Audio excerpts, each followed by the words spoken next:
Hello everyone. In this session, we will learn how to test and extract data from database. So in various situations, even in JSON responses, you could need to verify that the response received in JSON is actually present in database or not. Or you need to verify the count, like before hitting the API count and after hitting the API count should be before equal after is it should be equal to before plus one, right? So all these things can be done through database, and for that we need a middleware. Why we need a middleware here? Because Postman directly does not support the database calls, because Postman is an HTTP Postman works on HTTP protocol, and database actually works on database protocol. So Postman can't connect to like databases like MySQL, Postgres, or even MongoDB.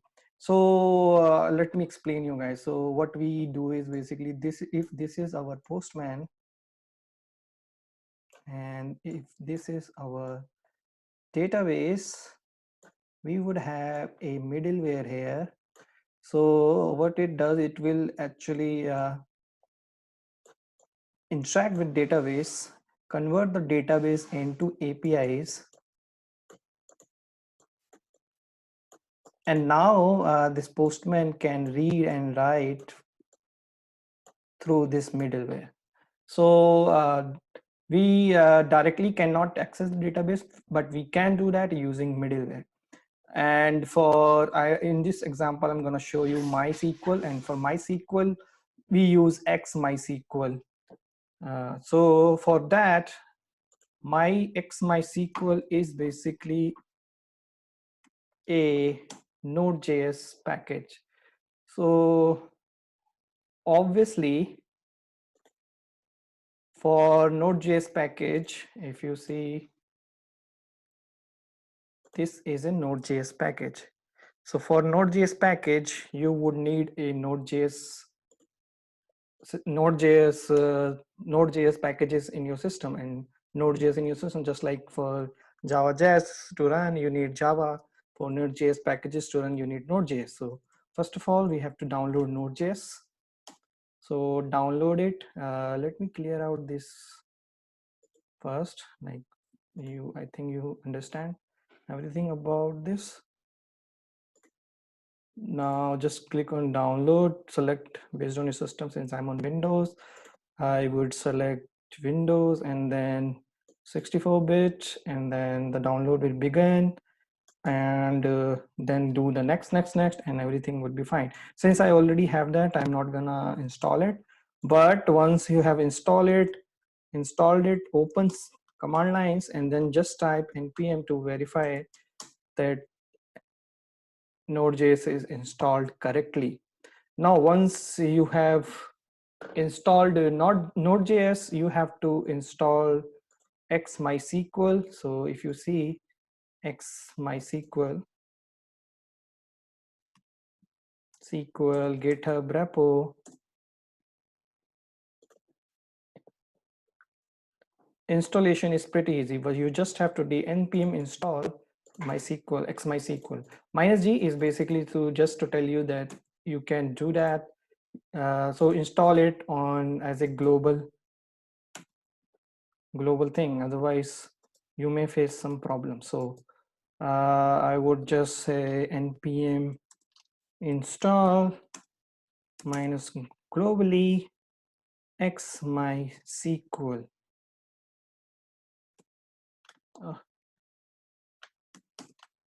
X MySQL. So it will start the process to download it, and it will install it, right? So once installation is done, you have to connect with this SQL MySQL to generate database APIs, APIs from database. So for that, you can use X MySQL host name is equal H for is host name. Provide your host name there. So then username For you username it uses u, for then password p, and then database, or host name, database, user, and password. So you need 4 things. Even generally when you connect with your MySQL workbench, you need 4 things like host name, username, password, and database. So you need those 4 things. So for this example, I have one of my own database. I'm going to show you this. So for this, my host name is this. So I'm going to create this. So x MySQL minus host is this, then minus d, my database is this, my username is this, and my password is my password. So I'm not gonna show you my password. We will just enter it at the time while printing it. I'm just copying it, my password. So I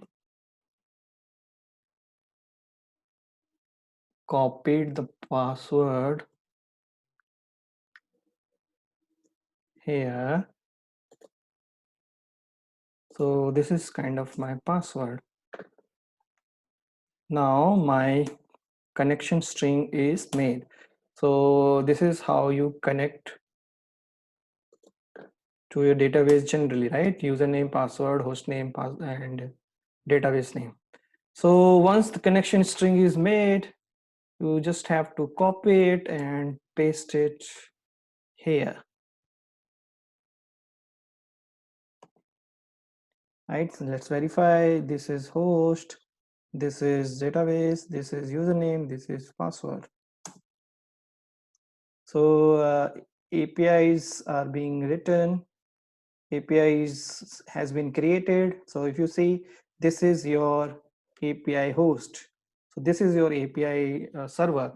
So just notice this, just copy this and paste. So how easily, so it within seconds, XML X MySQL has created APIs from your database. So if I visit this, you should see. So these are all my APIs. Now, how can I access this in my Postman? Now, since API is running, I would create, and one more thing, guys. So whenever you are hitting APIs, you need to make sure that the XML server, X MySQL server is running. Only then the Postman will be able to interact with this. So this X MySQL server is running. Now we'll go on Postman, we'll create and request, let's say extract from SQL, save it, and let's say I had to extract data from. So general syntax is pretty simple. Your local host, this one. So my local host,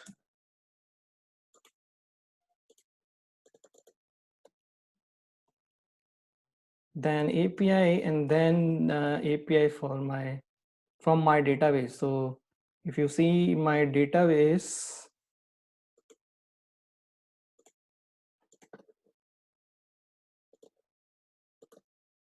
my table is test result, test underscore result. So I'll copy this and paste it in my Postman collection endpoint. And if I hit this, I should get the response of database. So I got the responses from database. So this is like select all from this table, select all from test results. So this is the result from like that query, select all from test results. Now, generally, we would not need this, right? We would be needing some where condition, or we would be needing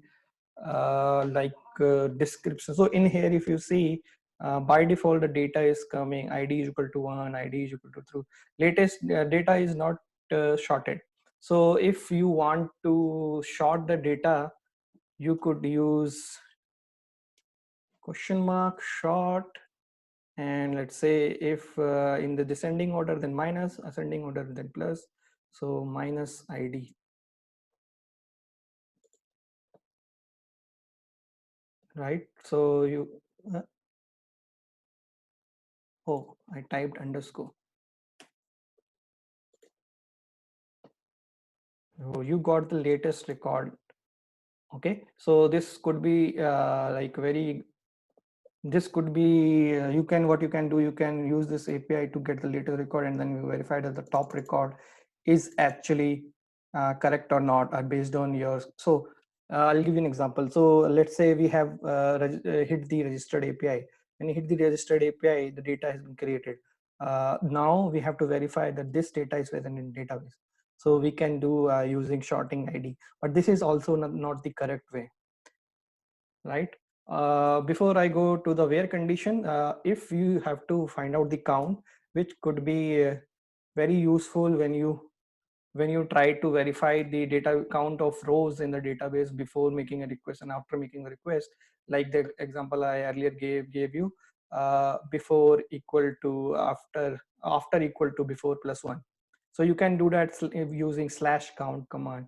So just type count and it will give you the number of rows, right? Then you can extract number of rows in database, oh sorry, in test scripts using pm.json. So you can do something like that: console.log pm.response.json dot number of rows. To make sure I'm not making any mistake, I'm just gonna copy paste it. And if I hit this, undefined, okay, so maybe XPath, there is some issue in XPath. Oh, JSON should be function. Undefined again. pm.response.json. So let's see what is the XPath of this. JSON XPath finder. Oh, so the XPath is basically this.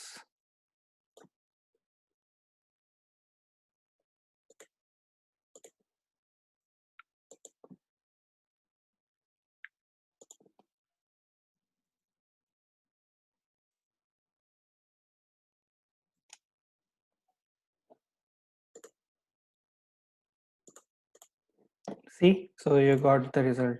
So that's how you can extract the result if the field is one. Now, this is for count. Now, our most important command in SQL is basically select all from, let's say, table where ID is something like this, right? Based on condition. So for that, you have where command. Again, it depends on question mark, then where, and in where you supply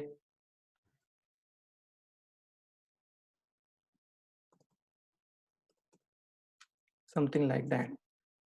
Question mark, then where, in where you supply ID is equal to 10, and this and or operator are supported like this, and or are supported like this.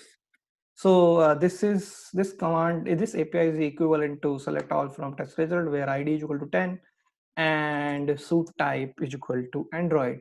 I have to find out all this. So see, there's no record, so no item. So if I remove the and condition, I should get some record, right? So if you verify the record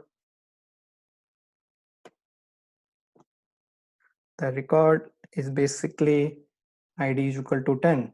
Now from that we can extract any data based on JSON extractor. So I could say copy this XPath here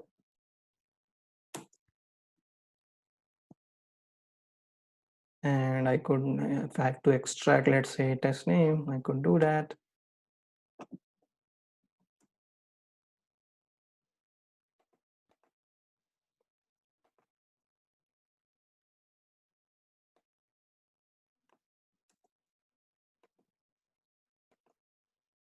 If I run this and see the value, I have extracted the row from database. Now what I can do, I have to save this in a collection variable. So I copy the collection set code, paste it here, and then again I'll save it where SQL data, right? And I will store it here. I'll say SQL value, and I would say this is not needed. I will run this and I'll go to collection level and I'll verify that the data is present, right? So that's how you can use Postman to collect data from data so send query in database. And it's just not about select queries. You can make,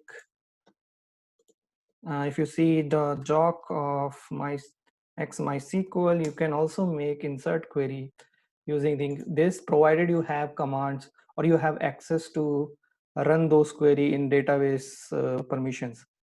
So if you see the documentation, I'll walk through, because select ones we basically used mostly in API automation. For creating data, we already have the APIs. So I'll walk through some of the post ones. So these are the get ones, and then this is the post one. Create a new row. So you'll just enter this in endpoint and send your data which you're sending in body, and then you can create a row in database also. So I hope you got the point how you can run queries or extract data from databases using Postman. Thanks for taking this session. See you in the next session.